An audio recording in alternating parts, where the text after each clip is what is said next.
સમાચાર દાહોદથી મળી રહ્યા છે। દાહોદમાં મનરેગા કૌભાંડ કેસમાં મોટા સમાચાર। મનરેગા કૌભાંડમાં વધુ એક ફરિયાદ દાખલ કરાઈ છે। મંત્રી પુત્ર કિરણ ખાબડ વિરુદ્ધ વધુ એક ફરિયાદ દાખલ કરવામાં આવી છે। ધાનપુરના લવારિયામાં વધુ એક કૌભાંડ સામે આવ્યું છે।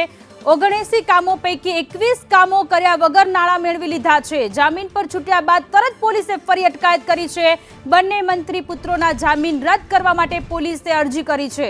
જામીન રદ કરવા રિવિઝનલ અરજી કોર્ટમાં દાખલ કરવામાં આવી છે। તો મંત્રી પુત્ર કિરણ ખાબડ કે જેણે વધુ એક કૌભાંડ આચર્યું હોય તે પ્રકારની ઘટના સામે આવી છે। 21 એવા કામો કર્યા છે કે જે કામો થયા જ નથી, માત્ર કાગળ પર જ રહ્યા છે અને નાણાં ચાઉ કરી લીધા છે।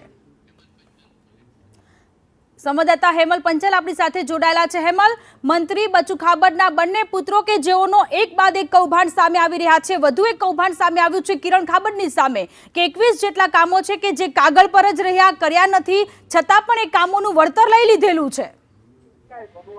ચોક્કસથી સોનલ વાત કરવામાં આવે તો દાહોદ જિલ્લાની અંદર મનરેગાની અંદર વધુ એક કૌભાંડ સામે આવ્યું છે।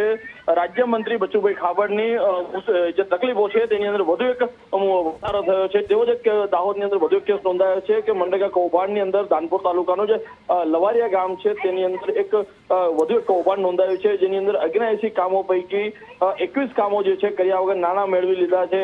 ત્યારે મહત્વની વસ્તુ એ છે કે તેની અંદર મંત્રી પુત્ર કિરણ ખાબડ જે છે તેની વિરુદ્ધ વધુ એક ફરિયાદ નોંધાઈ છે। હજી તો આજે જેના જામીન મંજૂર થયા છે, જામીન ઉપર છૂટ્યા બાદ તરત જ પોલીસે તેની અટકાયત કરી લીધી છે। જ્યારે બંને મંત્રી પુત્રોના જામીન મામલે પોલીસે ઉપલી કોર્ટમાં અરજી પણ કરી છે।